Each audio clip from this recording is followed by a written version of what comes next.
बिस्मिल्लाहिर्रहमानिर्रहीम। अस्सलाम वालेकुम dear student.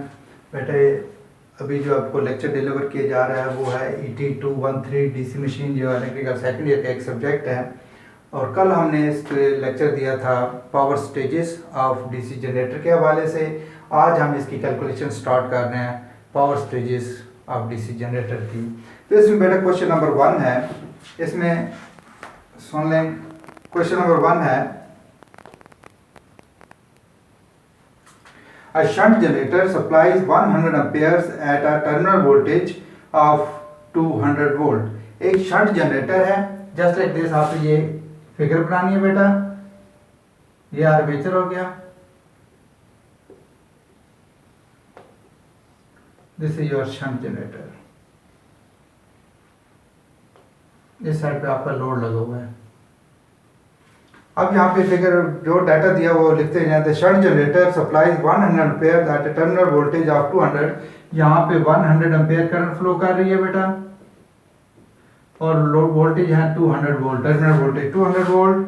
The prime mover is developing 32 bhp। अब यहाँ पे जब पावर स्टेजेस क्या है, तो पावर स्टेजेस आप बना लें।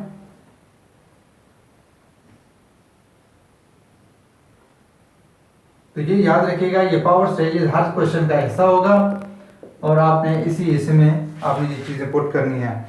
तो अब यहाँ पे कहता है the prime mover is developing 32 bhp। Prime mover इसकी इनपुट बन जाएगी। यहाँ पे इनपुट आ गई 32 bhp, brake horse power. Shunt field resistance 50 ohm. ये शंट फील्ड रेजिस्टेंस 50 ओम दी है बेटा। Armature resistance 0.1 ohm. Find copper losses. ये कॉपर लॉसेस आपको फाइंड करने हैं। आयरन एंड फ्रिक्शन लॉसेस आपको फाइंड करने हैं। उसके बाद कमर्शियल एफिशिएंसी पूछ रहा है आपसे, या ओवरऑल एफिशिएंसी पूछ रहा है। तो ये बहुत इंपॉर्टेंट क्वेश्चन है, ये अक्सर पेपरों में भी आते रहते हैं। इनमें से एक सवाल लॉन्ग क्वेश्चन में पूछते हैं और बहुत आसान से हैं ये सवाल। तो आप इसमें देखें कि जो हमारा टारगेट है वो है copper losses, iron friction losses और कमर्शियल एफिशिएंसी। ये चीज फाइंड करनी है। तो सबसे पहले हम क्या करेंगे, ये आपको इनपुट दी हुई है, आप इस इनपुट को वाट में कन्वर्ट कर दें। तो input in watt is equal to 32 multiply with 746। आप इन दोनों को मल्टीप्लाई करेंगे 32 और 746 को, तो ये जवाब आएगा हमारे पास। तो बेटे जब इसको 32 को 746 से मल्टीप्लाई करें तो ये हमारे पास आएगा 23,872 वाट्स। ये हमारे पास आ गई इनपुट वाट में। यहाँ पे लिखेंगे 23872 वाट। उसके बाद आपने निकालनी है कि इसकी आउटपुट कितनी है। आउटपुट के लिए देखें V भी दिया हुआ है, करंट भी दिया है। तो नाउ वी फाइंड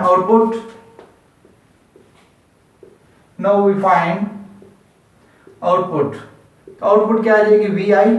तो वोल्टेज बेटा हमारे पास 200 है, करंट हमारे पास 100 है। तो इन दोनों को जब मल्टीप्लाई करेंगे तो जाएगा 20000 वाट। तो इसका मतलब क्या हुआ कि ये हमारे पास आउटपुट थी, तो यहाँ पे आपने लिख देना है 2000 वाट। तो आउटपुट बेटा हमारे पास इसके बराबर आ गई है। अब देखेंगे इसका सेंटर पोर्शन में आपको बताया था कि EGIA के बराबर होते हैं, EGIA। तो इसका मतलब क्या हुआ कि यहाँ पे हमारे पास जनरेटेड वोल्टेज भी हमें चाहिए और आर्मेचर करंट भी चाहिए। तो आर्मेचर करंट फाइंड करने के लिए ये हमारे पास IA है। ये IA इस पॉइंट पर आके 2 हिस्सों में तकसीम हो जाती है, एक ISH में चली जाती है और एक लोड की तरफ जा रही है। तो इसका मतलब क्या हुआ कि IA जो है, ये करंट और ये करंट आपस में ऐड होंगी तो हमारे पास IA के बराबर आ जाएगा। अब जरा गौर करें कि इसमें ये जो टर्मिनल वोल्टेज है वो इस शंट रेजिस्टेंस के पैरेलल में चल रहे हैं। तो पैरेलल में वोल्टेज सेम होते हैं। तो यहाँ पे लिखें as shunt resistance is parallel to load, as shunt resistance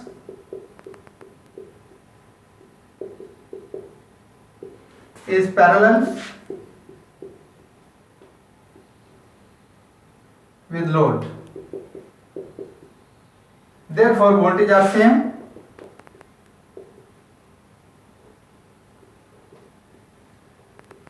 hence अब बेटा यहां से ISH निकालें। hence ISH is equal to V upon RSH, और V हमारे पास कितना है बेटा 200, divide by 50 we get 4 ampere.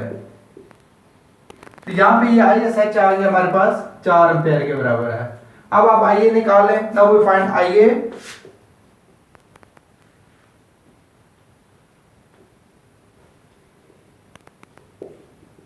तो IA किसके बराबर आ रहा है? IA IL plus ISH। तो लोड करंट और शंट करंट को जमा करेंगे तो लोड करंट हमारे पास 100 दी हुई है, ये आ जाएगा 4, दैट इज 104 एम्पियर। तो बेटा IA हमारे पास आ गई 104 एम्पियर के बराबर आ जाएगा। अब आपको निकालने हैं voltage drop in armature. Now we find voltage drop in armature.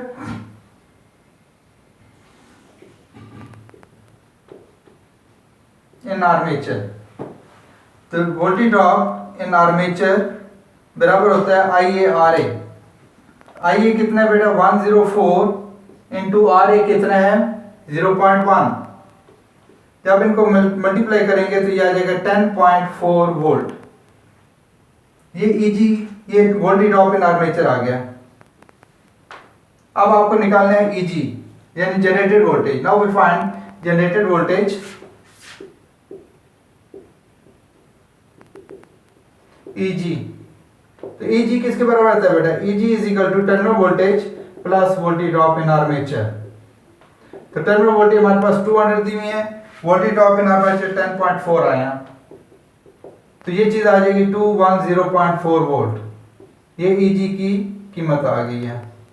अब निकालते हैं EG भी हमारे पास आ गया, IA 104 हमारे पास आया हुआ है। तो अब देखना यह है कि पावर डेवलप इन आर्मेचर कितनी होगी। तो power develop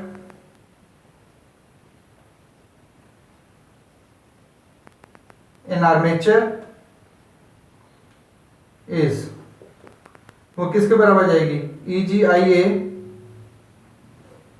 is equal to EG की वैल्यू 210.4 इंटू 104। तो आप इन दोनों को मल्टीप्लाई करेंगे तो बेटा इनको जब मल्टीप्लाई किया 210.4 को 104 से मल्टीप्लाई किया तो ये हमारे पास आ जाएगा 21,881.6 वाट। तो अब ये जो वाटेज है यहाँ पे लिख दें आप 21,881.6 वाट। अब बेटा हमारा सवाल सारा इजी हो गया। अब जरा इस फिगर पे गौर करें कि एक तो हमने निकाले आयरन और फ्रिक्शन लॉसेस, इन दोनों के दरमियान ये आयरन और फ्रिक्शन लॉसेस होते हैं, तो इन दोनों का डिफरेंस जो होगा वो ये आंसर मिलेगा। फिर इन दोनों का डिफरेंस ये आंसर आ जाएगा, इसको और इस पे डिवाइड कर दें, मल्टीप्लाई बाय 100 कर दें तो ये हमारा थर्ड आंसर आ जाएगा। तो अब यहाँ पे लिखते हैं now we find iron and friction losses. Now we find iron and friction losses,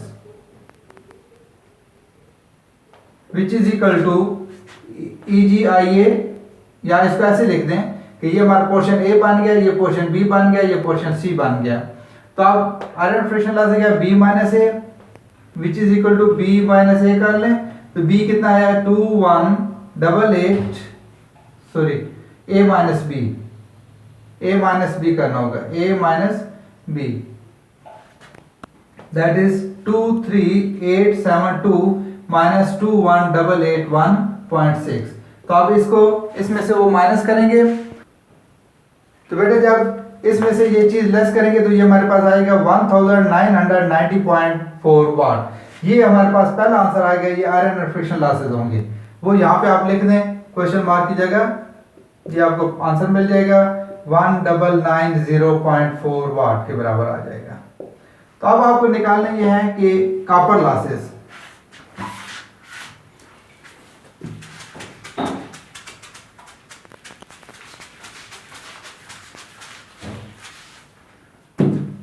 so copper losses किसके बराबर जाएंगे? Copper losses is equal to B minus C, यानी कि इन दो का जो डिफरेंस होगा वो कॉपर लॉसेस आ रहे हैं। तो ये बन जाएगा बेटा B हमारे पास कितना है 21881.6 माइनस 20000। तो इसमें से जब लेस करेंगे तो 188.1.6 आ जाएगा। इतने वाट हमारे पास कॉपर लॉसेस आ गए, 188.1.6 वाट। इधर अदर आंसर। अब तीसरा आंसर वो पूछ रहा है आपसे कमर्शियल एफिशिएंसी या ओवरऑल एफिशिएंसी।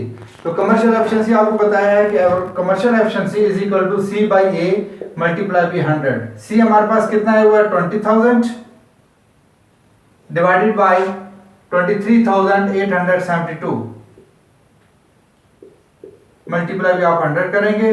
तो इसको जब कैलकुलेट करेंगे तो हमारे पास इसका तो आप जब इसको कैलकुलेट करेंगे बेटा 20,000 डिवाइडेड बाय 23,872 मल्टीप्लाई बाय 100 सारे को कैलकुलेट करें तो ये हमारे पास आ जाएगा 83.78% इज आवर थर्ड आंसर।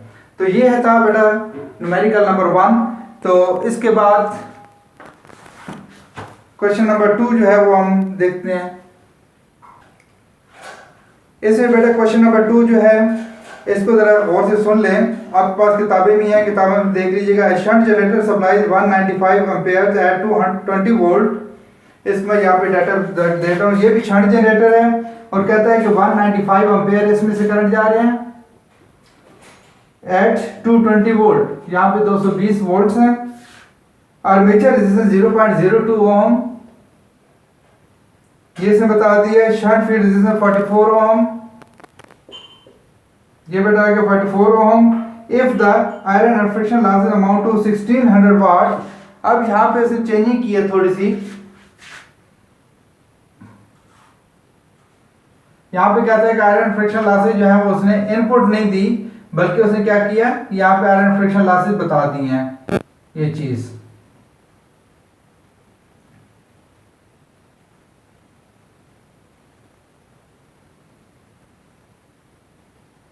तो यहां पे बेटा उसने बताया है कि 1600 जो हमारे पास ये आयरन एंड फ्रिक्शन लॉसेस हैं। आगे पूछ क्या रहा है, फाइंड ईजी। आपको ईजी फाइंड करना है, जनरेटेड वोल्टेज।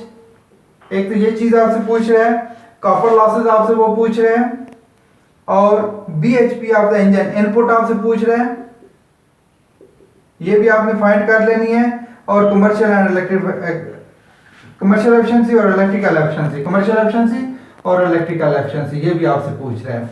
अब इस सवाल के हिंट्स में आपको दे देता हूं, तो आपने बेटा खुद करने हैं और उसके बाद मुझे बताना है कि ये सवाल आपसे हुआ है या नहीं हुआ। मुश्किल नहीं है, बिल्कुल सारे स्टेप्स इसके अंदर मौजूद हैं। अब इस सवाल में देखें कि आपने सबसे पहले क्या करना है, ये आपके पास रेफरेंस है। एक तो ईजी फाइंड करनी है, दूसरी आपको commercial efficiency, copper losses and electrical efficiency, ये चार चीजें आपसे वो पूछ रहे हैं। अब इसके लिए क्या करना है, सबसे पहले आप इसकी निकालेंगे बेटा आउटपुट। आउटपुट किसके बराबर आ रही है, जैसे पिछले सवाल में किया हमने, आउटपुट फाइंड करेंगे VI करके। हमारे पास वोल्टेज भी है, करंट भी है, दोनों को मल्टीप्लाई कर देंगे तो हमारे पास इस पोर्शन में आपने लिखना होगा यहाँ पे। उसके बाद आपको करना है ISH फाइंड करना है। जैसे पिछले क्वेश्चन में आपने ISH फाइंड करना है, फाइंड किया था, इस तरीके से ये 220 डिवाइड बाय 44 करेंगे तो ISH आ जाएगा। फिर ISH और IL को जमा करेंगे तो ये हमारे पास IA आ जाएगा। जब हमारे पास IA आ जाएगा तो फिर आपने क्या करना है, वोल्टेज ड्रॉप इन आर्मेचर निकाल लेना है।